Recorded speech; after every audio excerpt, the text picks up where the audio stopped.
Criterios. Una entrevista de Mix de Medios.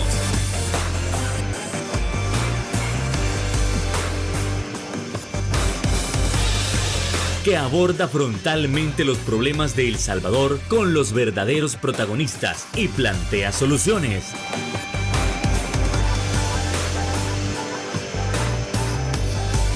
Criterios. Hola, ¿qué tal? Muy buenas noches, sean todos y cada uno de ustedes bienvenidos a una nueva emisión aquí en Criterios en este 22 de junio, Día del Maestro. Qué gusto que usted nos esté sintonizando para poder abordar esos temas tan importantes que acontecen dentro de la realidad nacional. Y es que precisamente por ser este día tan especial, por ser el Día del Maestro, nosotros nos queremos dedicar a explorar una de las áreas más fundamentales, como es la educación superior. Y cuando hablamos de educación superior, nos referimos a históricamente qué tanta importancia se le ha dado. Nosotros actualmente tenemos educación de calidad, históricamente se había tenido, o es algo que hasta hace poco se ha comenzado a pensar para darle a las y los estudiantes salvadoreños la educación que se merece. Y sin más, nosotros lo estaremos abordando con nuestro invitado estelar. Estamos hablando del Director Nacional de Educación Superior, doctor Cristian Aparicio. ¿Qué tal? Muy buenas noches, gracias por acompañarnos y aceptar nuestra invitación. Muy buenas noches, Fernando, gracias a ti y tu equipo por invitarme. Quisiera aprovechar también para enviar un saludo a todos los profesores, a todos los maestros en su día. Justo en la mañana puse un tuit de felicitación en donde reconocía la labor que hacen día con día de formar las nuevas y futuras generaciones en un marco difícil. Venimos de un proceso de pandemia que obligó a los docentes a aprender nuevas tecnologías, nuevas metodologías, y ellos demostraron mucha resiliencia, mucha capacidad para aprender, para incorporar nuevos métodos del proceso de enseñanza-aprendizaje. Así que un fuerte abrazo extensivo a sus familias en este día. Espero que lo hayan disfrutado y que lo sigan disfrutando. Así es. Bueno, y también aprovecho para enviar un fraterno abrazo y un gran saludo a una persona muy especial para mí, quien es mi abuela Soledad Jiménez de Gómez, quien está de mantener largos cumpliendo 70 años. Así que un beso para ella también, que también me ha creado en este camino. Bueno, entonces entramos en materia. Y para muchos podrá decirse, mire, pero es que tener una política nacional es sumamente fundamental, pero también es necesario entender, históricamente ya se había tenido una política nacional de educación superior, o es que es uno de los puntos, uno de los ejes educativos que se había dejado de lado. Doctor, por favor. Muchas gracias. Fíjate que la educación superior en El Salvador tiene al menos 180 años. Desde la fundación de la UES existe la educación superior o la educación terciaria. Y entonces se vino desarrollando, hay distintos hitos. Cuando nace la Universidad Centroamericana José Simeón Cañas, luego en 1970, entre el 79 y el 81, que surgen distintas universidades, unas 40, 50 universidades, que luego además fueron el mismo dinámica de oferta-demanda en el mercado académico, digamos, fue cerrando unas, potenciando otras. Pero durante todo ese tiempo nunca hubo un documento estratégico de gobierno, pero además que fuese participativo y que expresara los intereses, no solo del Estado, digamos, sino que de las instituciones de educación superior, las autoridades académicas, los docentes, los estudiantes, el personal administrativo, incluso los padres de familia. Y entonces se hace una consulta nacional, se integra especialistas nacionales, internacionales, se valida, digamos, la Política Nacional de Educación Superior, y se construye una propuesta que es de altísimo nivel y que responde al contexto en el que estamos a nivel nacional e internacional, pero que además impregna un sentido de innovación y de transformación de la educación que nos posiciona como una buena práctica reconocida en Latinoamérica, esta política de educación superior, que en efecto durante 180 años nunca había existido ese documento clave, digamos, que nos planteara hacia dónde queremos transitar en educación superior, cómo nos vemos en 5, en 10, en 15 años. Y ahora sí tenemos ese documento que lo autorizó los titulares de educación superior, el presidente de la República, pero que además se le asignan fondos fondos para poder ejecutar dicha política. Es decir, ahora la Política Nacional de Educación Superior sí tiene un objetivo a corto, mediano y largo plazo, es decir, ya tiene una dirección hacia dónde llegar. Sí. Sabemos qué queremos en los próximos 30 años. Digamos, es nuestro planteamiento estratégico de cómo queremos organizar la educación superior en los próximos 30 años, haciendo evaluaciones, porque precisamente la política plantea un componente de innovación, es decir, no es un asunto escrito en piedra, sino que la política como tal es flexible para replantearse y ajustarse a los nuevos cambios que se presenten de momento y a mediano y largo plazo. Entiendo que uno de los ejes fundamentales de esta política es la evaluación docente, tener docentes de calidad. Actualmente se entiende que ha comenzado un proceso de carnetización, de acreditación. Entonces, ¿eso permite en primera instancia saber que se cuentan con docentes de calidad? Sí, fíjate que justo ahora, 22 de junio, es un día muy importante para la educación superior y para los maestros en particular de educación superior. Yo estoy muy contento, es un día de celebración. Estamos cerrando la primera cohorte en la historia de El Salvador que se certifica como docentes de educación superior.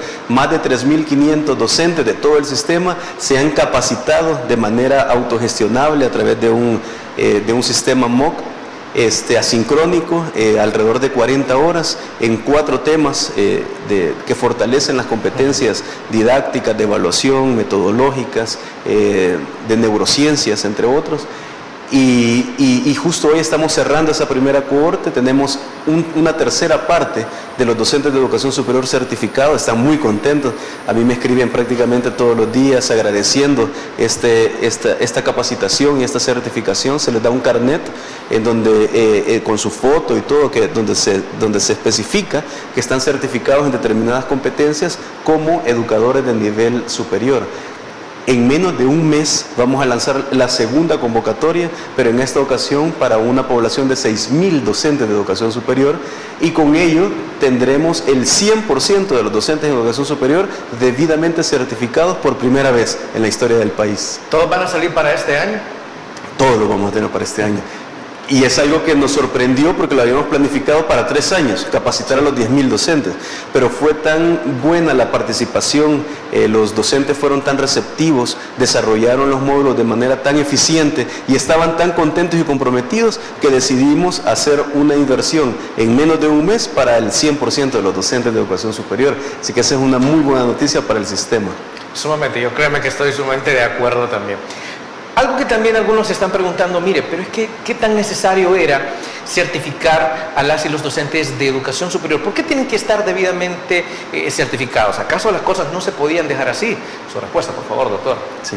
En el marco de la Política Nacional de Educación Superior hay un compromiso con la calidad, con un esfuerzo permanente de fortalecer al Sistema Nacional de Educación Superior a través de la calidad académica, de la pertinencia, y entonces certificar a los docentes y actualizarlos, por ejemplo, en competencias digitales, en nuevos métodos de enseñanza y aprendizaje, y cómo provocar un docente del modelo tradicional a un docente más disruptivo, que tenga mayor empatía, que identifique en sus estudiantes no solo lo que él quiere transmitir, porque ser docente no se trata solo de lo que yo quiero enseñar, qué quiere aprender, qué le conviene aprender, qué le interesa a él aprender a partir de sus competencias, cuál es su modelo cognitivo, cómo va a aprender mejor, si con un video, si con una canción, si desarrollando actividades grupales, resolviendo problemas. Y entonces ese nivel de empatía, ¿verdad?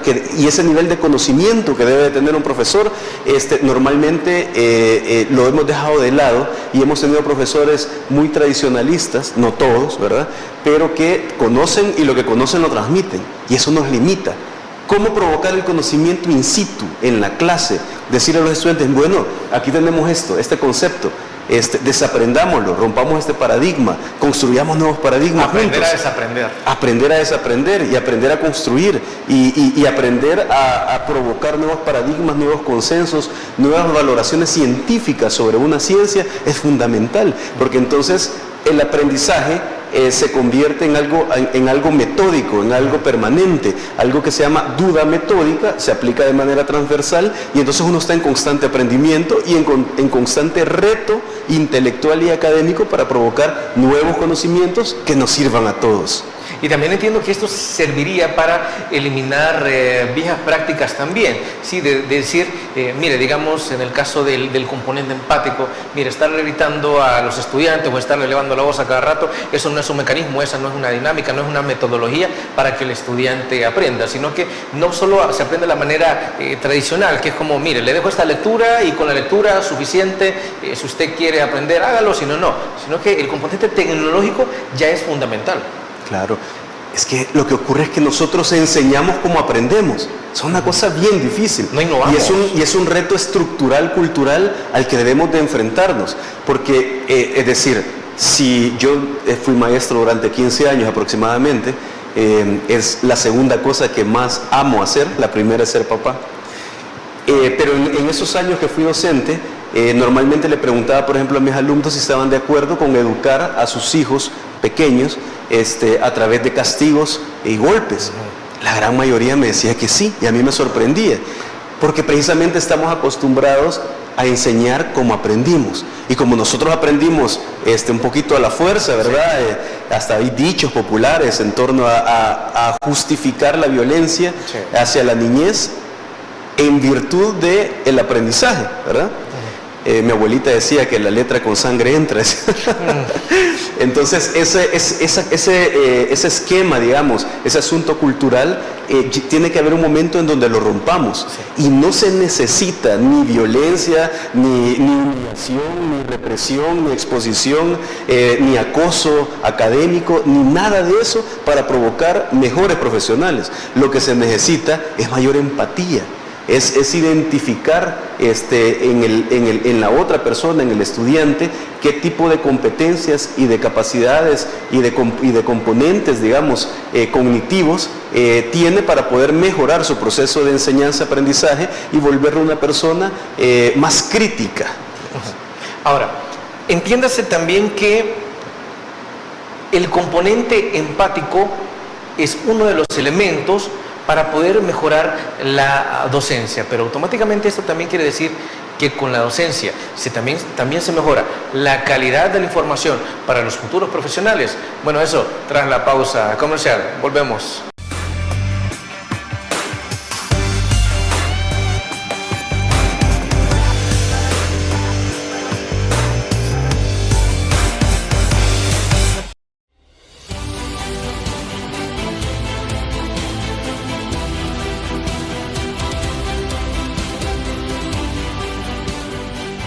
Nuestro compromiso, nuestra pasión, son algunas de las cosas que nos caracterizan como salvadoreños.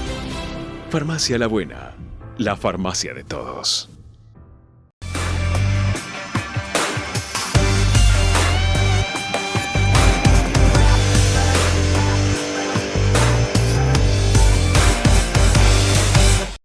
Muchísimas gracias por continuar con nosotros en este 22 de junio, Día del Maestro. Y es que seguimos analizando la situación respecto a la docencia y en cómo se ha mejorado a nivel de educación superior.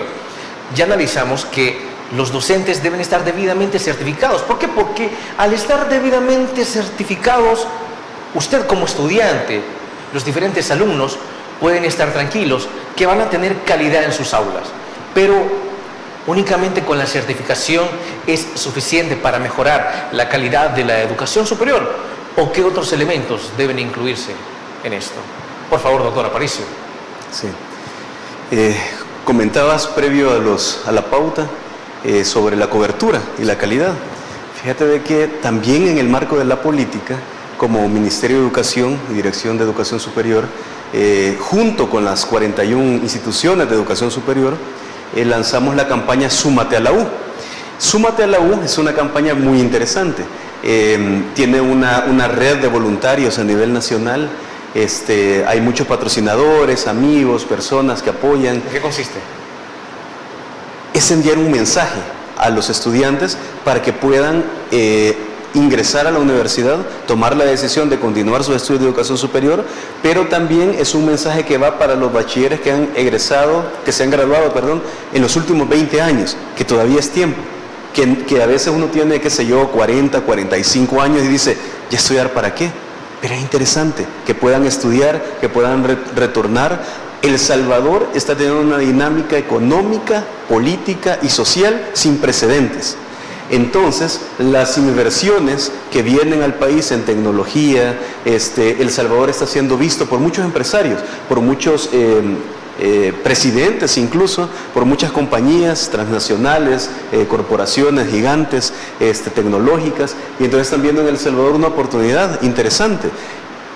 Que no ha existido mejor momento para estudiar, para cualificar las competencias que este.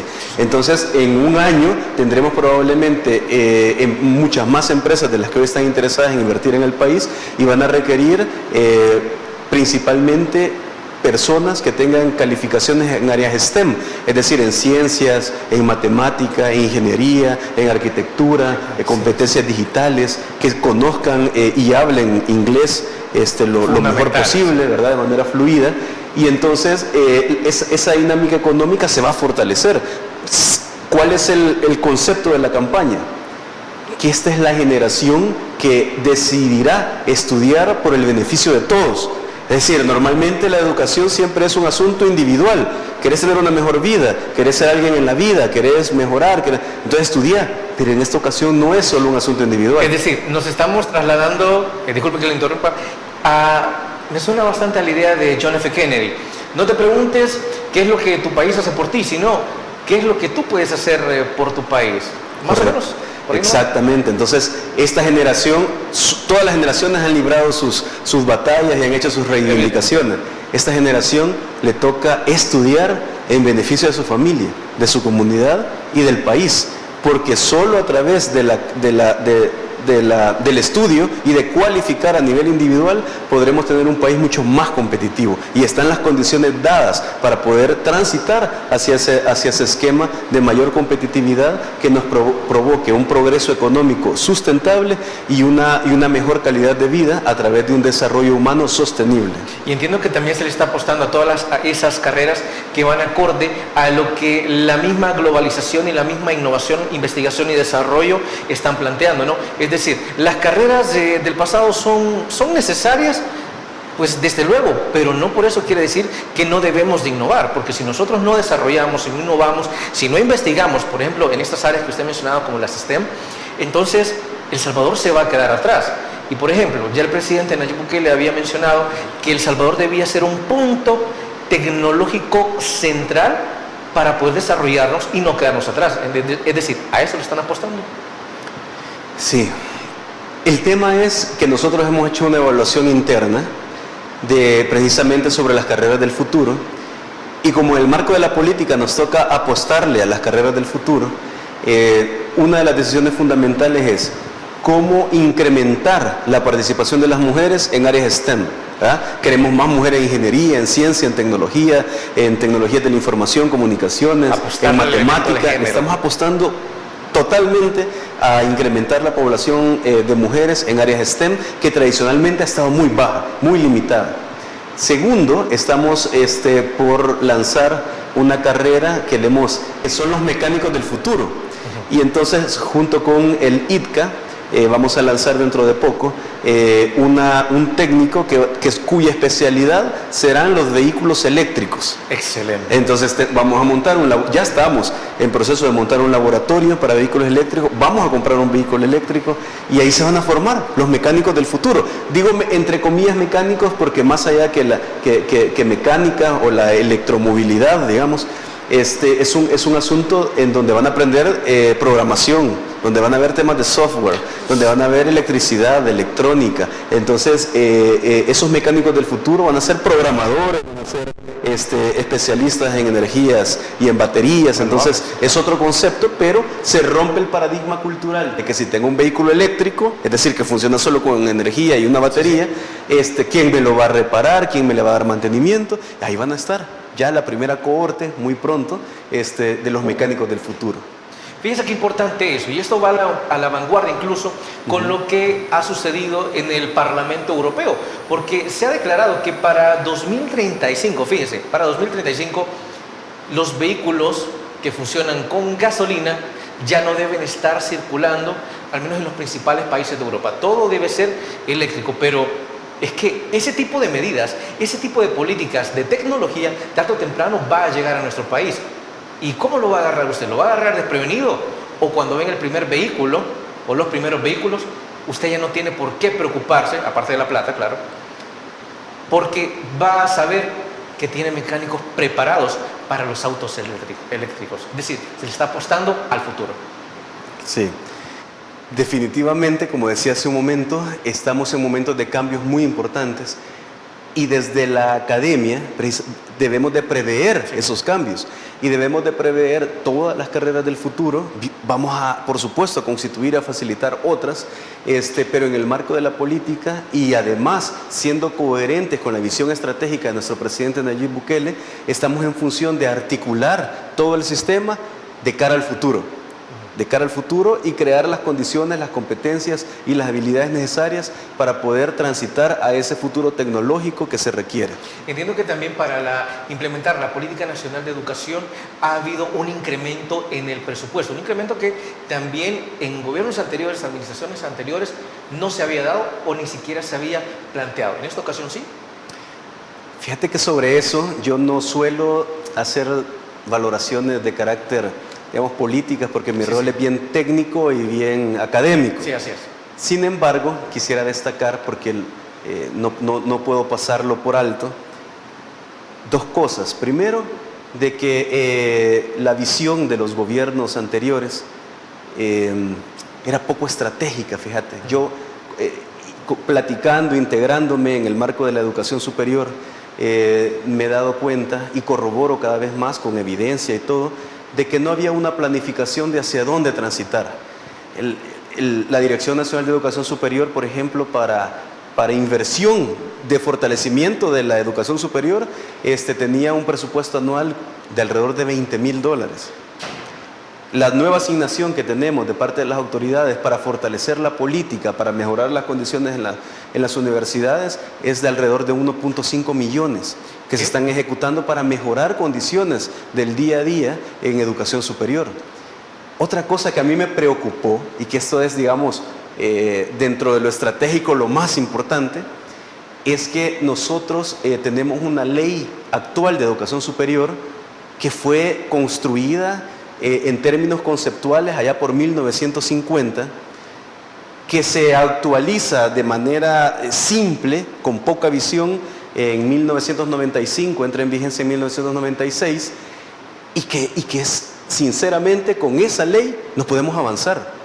Se ha hecho todo un esfuerzo interinstitucional con el respaldo de Casa Presidencial, de la Secretaría de Innovación, la Secretaría Jurídica, el Ministerio de Educación, la Asamblea Legislativa, organismos internacionales, todas las universidades, para provocar una ley, una propuesta de ley que ya la tenemos, que es totalmente innovadora, que transita de las unidades valorativas, que es una métrica, digamos, internacional, pero que el 95% de los países la desecharon hace años, no hace poco, hace años. Vamos a transitar a los créditos académicos. ¿Cuál es la diferencia? Las unidades valorativas formulan por objetivos. Los créditos académicos tienen una visión por competencias. Es decir, a mí no me interesa de manera cuantitativa cuánto te sacas o no. Me interesa de manera cualitativa qué tantas competencias logro formar en ti o logramos construir en conjunto. Es decir, lo logra comprender, lo sabe hacer, lo sabe aplicar. Correcto. ¿Algo así? Y además lo sabe innovar, que es el cuarto elemento de las competencias, el concepto de innovación.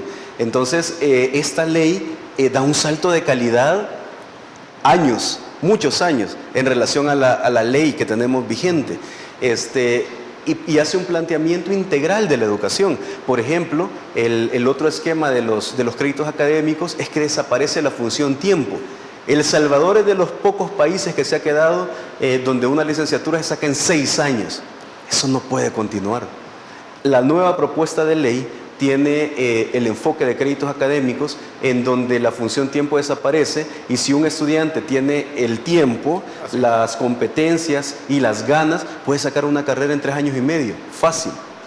Así como, digamos, en el mecanismo europeo, bueno, entiendo que, por ejemplo, en estados como Francia, las licenciaturas se sacan hasta en 3 años. Imagínense lo innovador que será que ustedes se disponen del tiempo.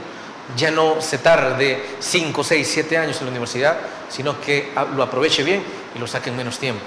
Bueno, hay que seguir con el análisis tras la pausa comercial. Volvemos.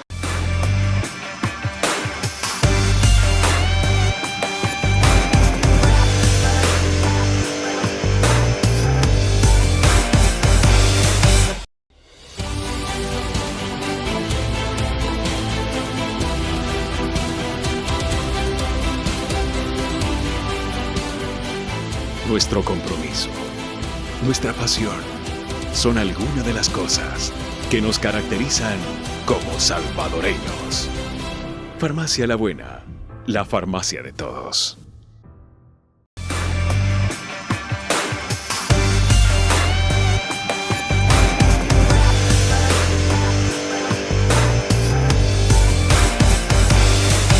Tal cual como se ha dialogado en el bloque anterior, nosotros podemos establecer y podemos pensar, y a veces es hasta indignante, en cómo es posible que el sistema de educación superior haya funcionado con una legislación creada en la década de los 50 y que levemente se haya modificado en la década de los 90.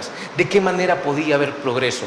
¿De qué manera podía haber innovación, desarrollo, investigación, calidad educativa? ¿Y cómo es posible ahora que a pesar de todos esos elementos que estaban impidiendo que la educación superior avanzara, ahora sí tenemos en construcción una ley de educación superior? Por favor, doctor. Muchas gracias. Como mencionaba, los créditos académicos van a dar un salto de calidad. Desde que se comienza a construir la propuesta de ley, que también fue un proceso muy participativo, que como te mencionaba también desde el inicio contó con la participación de la actual Asamblea Legislativa, que hemos tenido todo un soporte, asesoría y seguimiento muy permanente. La Comisión de Educación ha estado, digamos, participando de manera muy eficiente, digamos, con una visión muy amplia sobre la construcción de esta propuesta.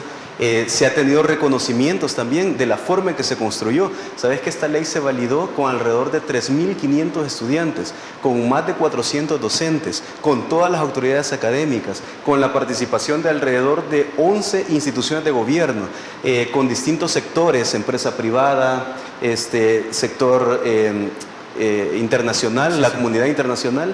Y entonces lo que preguntabas al inicio de que cómo es posible que con un modelo tan desfasado hayamos caminado, y es que caminábamos casi por inercia, por el esfuerzo precisamente que le impregnaban los docentes, por el esfuerzo que hacían las instituciones públicas y privadas por tratar de reconvertirse, de tener mayor afinidad y empatía con los estudiantes, porque marco legal, no hemos tenido un marco legal eficiente. Vamos a tener muy pronto, con el aval de la Asamblea Legislativa, de nuestro presidente, de los titulares del Ministerio de Educación y todas las instituciones que han conformado esta ley, vamos a tener una ley que va a ser de orgullo para el país y que ya la están viendo todo Centroamérica. Yo recibo correos a diario porque además, desde que se anunció los créditos académicos, me escriben de Nicaragua, de Honduras, de Guatemala, que quieren estudiar en El Salvador.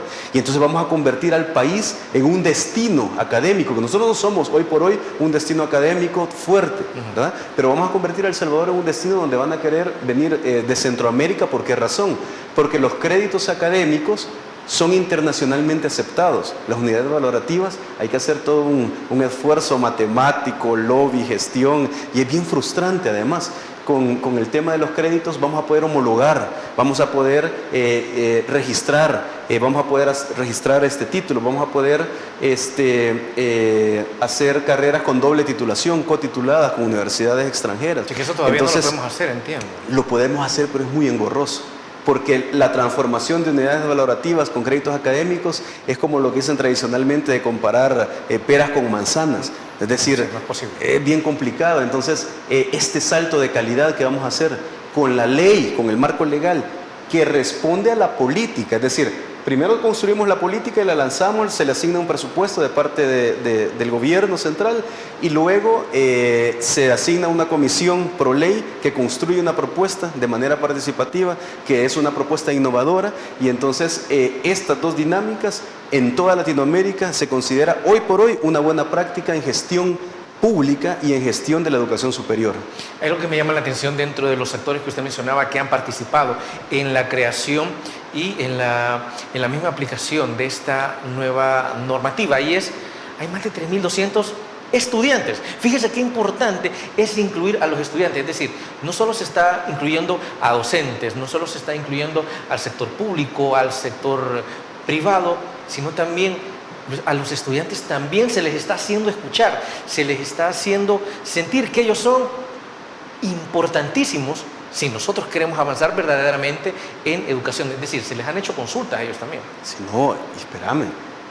Además, se hicieron unos grupos focales con padres de familia.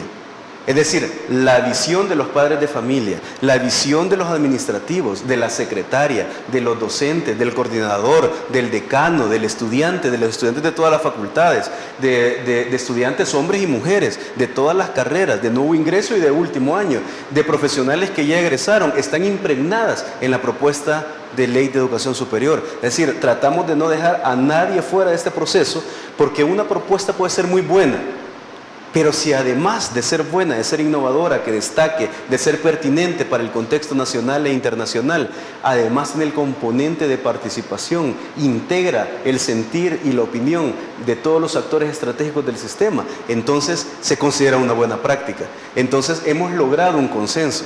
Y eso ha sido muy importante, y hemos logrado un consenso de sectores, de instituciones, de especialistas, en donde hemos concluido que la propuesta de ley tendremos una de las mejores leyes de Latinoamérica. Me recuerda una de las frases que utiliza el Fondo de Población de Naciones Unidas, que dice, sin dejar a nadie atrás. Y es precisamente lo que ustedes han hecho, no dejar a nadie atrás. Y fíjense, me comenta que El Salvador todavía no es un destino fuerte académicamente hablando, pero por algo se tiene que comenzar, por algo se tiene que iniciar. Casi siempre alguna que otra persona habrá escuchado, mire, pero es que en Guatemala hay mejores universidades, mire, pero es que en Costa Rica hay mejores universidades y yo me quiero ir para allá. Pero eventualmente eso se irá frenando, es decir, usted puede decidir, pero ¿se va a frenar también o se va a reducir la fuga de cerebros? ¿Me explico? Por supuesto. En el marco también de la política, perdón que haga referencia siempre a la política, pero es que como esa es nuestra guía estratégica, ¿verdad? Nosotros queremos invertir más en fortalecer las instituciones, tanto públicas como privadas, porque precisamente no podemos seguir exportando nuestros mejores talentos. No es posible que los mejores en química, en matemática, en ciencias, en tecnologías, se vayan, y está bien que se fueran, pero necesitamos que regresen. Normalmente se van y no regresan. Eso ha sido como la política anteriormente. Incluso veo que en el último par de años hemos tenido campeones internacionales a nivel de matemática, física, química y biología. Es decir, jóvenes que han ido a competir a Corea del Sur, que han ido a competir a Europa, a Estados Unidos, y han traído preseas. Pero, ¿y esos jóvenes a dónde van a aplicar sus conocimientos ya laboralmente hablando? ¿Se van a querer quedar en esos países o van a volver a un país que ahora sí les está dando las oportunidades, como usted está mencionando? Claro, y es que la idea no es solo generar oportunidades locales. La prioridad son todos los jóvenes salvadoreños que van a estudiar, tanto en pregrado, posgrado, doctorados, porque le vamos a hacer una apuesta estratégica a todos los niveles, a nivel técnico también. Pero también queremos llamar la atención y generar posibilidades para que vengan estudiantes de Asia, de Europa, de Latinoamérica, a estudiar a El Salvador, porque en el nuevo modelo que tendremos y con algunas de las carreras que vamos a impulsar, nos vamos a convertir precisamente en referentes internacionales y vamos a dar un paso agigantado a convertirnos en un centro, ¿verdad?, de producción del conocimiento. Eso estamos hablando de algunos años, ¿verdad?, pero debemos, como tú dijiste, dar los primeros pasos.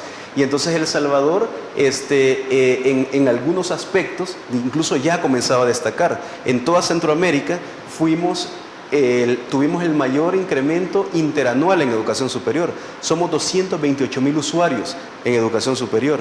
El año pasado éramos 190,000 matriculados, subimos a 200,008 estudiantes matriculados. El resto, los 28,000 aproximadamente, son de educación continua, posgrado, formación continua, ok, no solo pregrado, y entiendo que hay una combinación de educación pública y privada. Ahí está todo, sí. Okay. Somos 228,000, más de 228,000, público y privado. Entonces, estamos apostando a ser 250,000, ¿verdad? Celebramos los 228,000. Nunca habíamos tenido un techo tan alto de participación en educación superior. Entonces, normalmente las buenas noticias sobre educación se escuchan de otros países. El Salvador estamos dando esos pasos. No sé si te acordás una lista que salió de las mejores universidades de Centroamérica. Sí. A mí me preguntaban sobre eso y la respuesta era bien sencilla. Es que no podemos estar en los mejores rankings del mundo mientras tengamos unidades valorativas. Es que no es serio hacer un abordaje de la educación superior con unidades valorativas. Una vez transitemos a los créditos académicos, vamos a competir con las mejores universidades del mundo. Y nuestros estudiantes se formarán en El Salvador, en la universidad pública o privada, con los estándares de calidad internacionales que se merece el país. El presidente tiene una perspectiva y una visión muy interesante. Yo tuve la oportunidad de estar con él cuando él era alcalde de San Salvador, 2015, y recuerdo de que un día a él le preguntaron que íbamos a hacer una inversión en un espacio público, y le preguntaron que por qué los mejores materiales tenían que invertirse en ese espacio público, pues si se podían sustituir por cosas más sencillas, más baratas. Y dijo, porque las personas que van a ocupar el espacio público merecen lo mejor, merecen la mejor calidad. Por eso es que ha mandado y le dio las mejores computadoras a los niños. Por eso es que cuando se hizo el apoyo con las viviendas, no sé si recordás de las familias que quedaron sin viviendas. ¿Cómo no? Creo que en Nejapa fueron excelentes viviendas, bien estructuradas, bien articuladas. Y entonces, porque él siempre cree que lo público debe ser lo mejor, y las personas con algún nivel de vulnerabilidad por pobreza, por exclusión, deben tener las mejores condiciones. Entonces, en El Salvador, la educación va a ser del nivel y de la exigencia precisamente de la visión del presidente. Pero eso lo vamos a lograr una vez se apruebe la Ley de Educación Superior.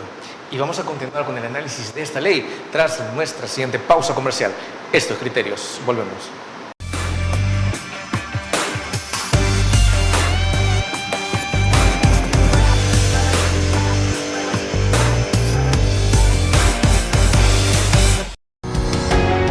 Samvar, una empresa que cree en la sostenibilidad ecológica y en la cultura de productos biodegradables en El Salvador, decididos a proveer las mejores soluciones en limpieza, porque cuidar el medio ambiente es tarea de todos.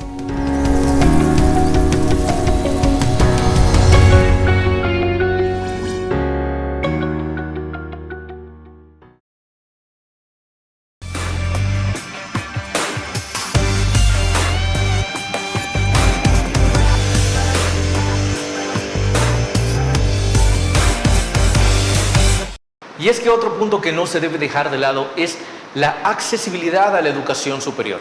Y esto quiere decir de qué tan difícil es para las y los estudiantes poder acceder a oportunidades en educación pública, a oportunidades en educación privada. Y no solo estamos hablando desde los pregrados, sino es tan difícil acceder incluso a los mismos posgrados, a las mismas maestrías. Y en todo caso, si esos trámites eran altamente burocráticos, con la entrada de esta nueva ley de educación superior, ¿eso se va a mantener? ¿O se le va a dar una oportunidad a nuestros jóvenes de poder acceder a esa educación de calidad que históricamente ha faltado en nuestro país? ¿Cómo estamos con la accesibilidad? Claro. Fíjate que en función de acceder a lo que nosotros le llamamos cobertura y garantizar cobertura, significa al menos dos elementos. Sí. Primero, la cobertura en términos logísticos, regionales, y entonces estamos tratando de ampliar la oferta pública y la oferta privada. Acabamos, por cierto, de lanzar la Escuela Superior de Innovación y Tecnología, que tiene carreras que son online, que será gratuita, asincrónica, autogestionable, que es un modelo innovador además de la gestión pública en función del desarrollo académico. Estamos también motivando a las instituciones, tanto públicas como privadas, a que desarrollen también modelos cada vez más virtuales, precisamente para garantizar esa accesibilidad. El segundo componente es la ampliación de la oferta académica y acceder a la educación superior a través de programas de becas.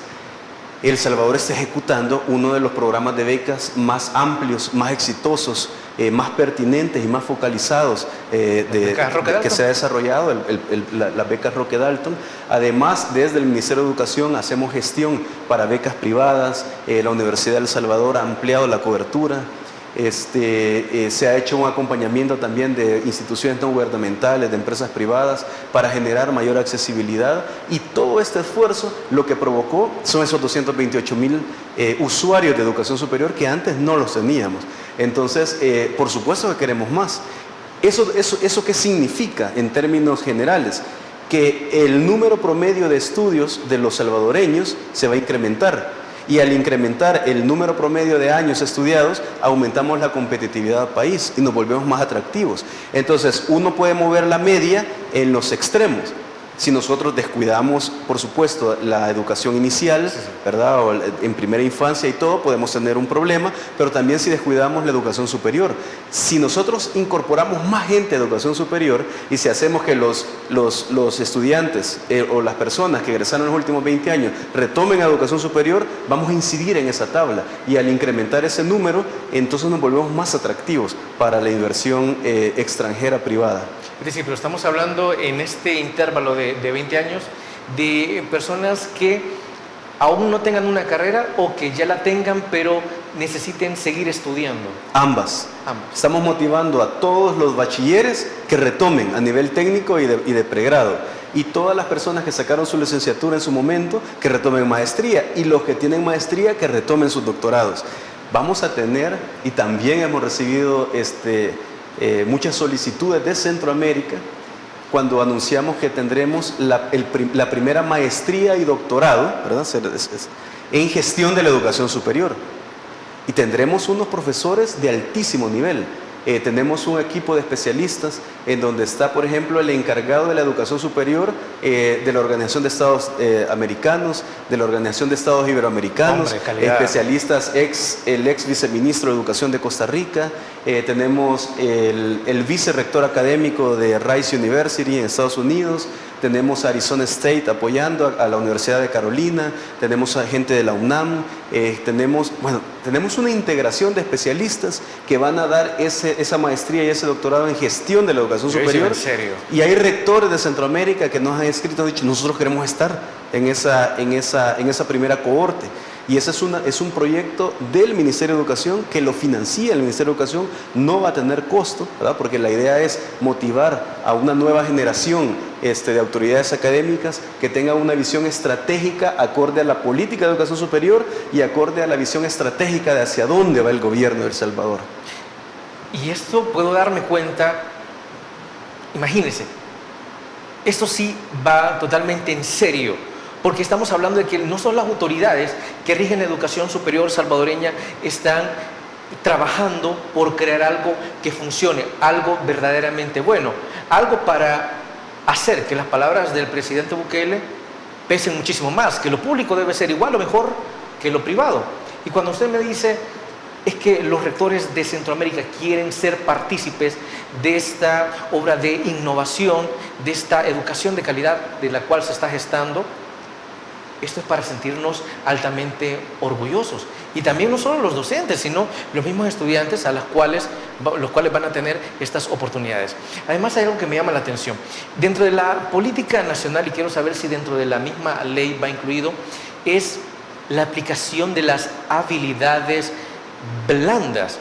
Y uno puede preguntarse, mire, pero ¿por qué un estudiante o por qué un docente de educación superior necesita de estas habilidades blandas? Históricamente se han hablado de habilidades duras. ¿Por qué son tan importantes? Por favor, doctor. Claro. Y es que lo que ocurre es que los paradigmas sobre la educación, ¿verdad?, se han venido recomponiendo. Yo decía ayer en un congreso de docentes de que nosotros estamos llamados al modelo y al paradigma constructivista, pero de repente nos inclinamos más al conductista, en donde volvemos pasivo al estudiante, pero a lo que debemos de aspirar es al paradigma cognitivista, que lo que se plantea es qué necesita aprender el estudiante. Y entonces él necesita aprender a partir de sus habilidades y competencias, pero también a partir de sus debilidades. Y entonces es bien normal, yo un día platicando con unas personas me decían, pedimos la opinión de uno de los chicos que estaban ahí, y me dicen, es que él es matemático, él no puede hablar.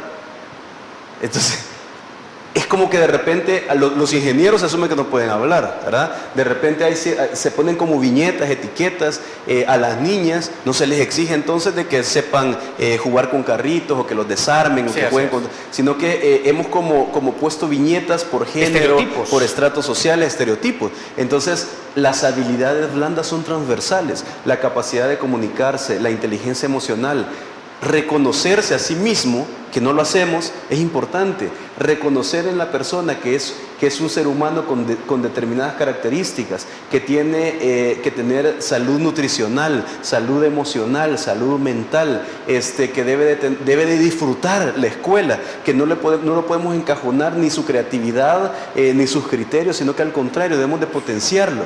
Eso es fundamental, que lo retomemos no solo en educación superior, sino que en todos los niveles educativos.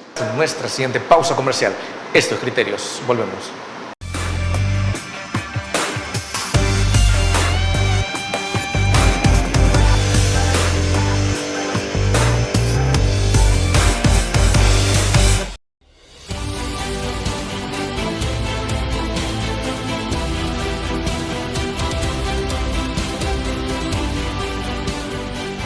Nuestro compromiso, nuestra pasión, son algunas de las cosas que nos caracterizan como salvadoreños. Farmacia La Buena, la farmacia de todos.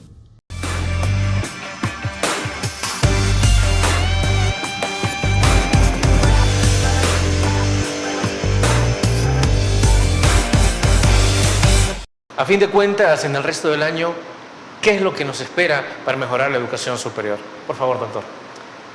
Fíjate, tenemos la ruta trazada y la ruta es seguir construyendo la visión estratégica que está plasmada en la Política Nacional de Educación Superior, que es la visión estratégica de todo el gobierno, los sectores que han participado. Seguiremos haciendo posible y mejorando la calidad, la pertinencia, fortaleciendo el sistema de acreditación. Mañana tenemos una acreditación de una institución de educación superior y esto precisamente es posible gracias al apoyo contundente del señor Ministro de Educación sobre todos estos esfuerzos que hacemos en la ruta de incrementar permanentemente la calidad en educación superior. Qué bueno saberlo, y es que esto es importante porque así nosotros podemos entender que la educación superior ha venido de menos a mucho más de lo que nosotros hubiéramos imaginado. Doctor, se nos ha terminado el tiempo, pero no queremos irnos sin antes agradecerle por haber traído sus criterios y haber traído esas grandes sorpresas que le esperan a nuestra juventud y a nuestros docentes de educación superior. Muchas gracias, muchísimas gracias a todos. Nuevamente un saludo y un abrazo a todos los docentes, y quisiera aprovechar este marco del Día del Maestro, enviar un saludo y un agradecimiento a nuestra primera dama de la República, Gabriela de Bukele, por una razón muy significativa.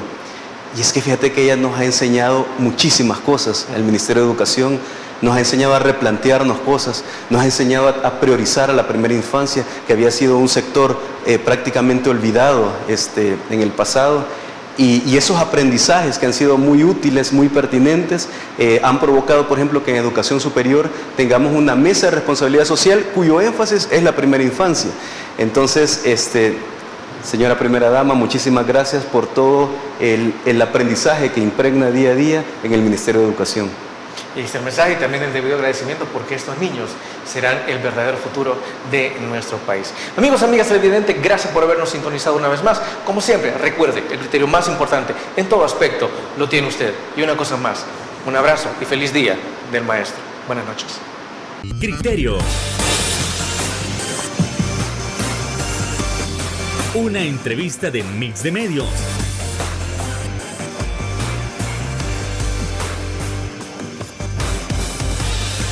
que aborda frontalmente los problemas de El Salvador con los verdaderos protagonistas y plantea soluciones.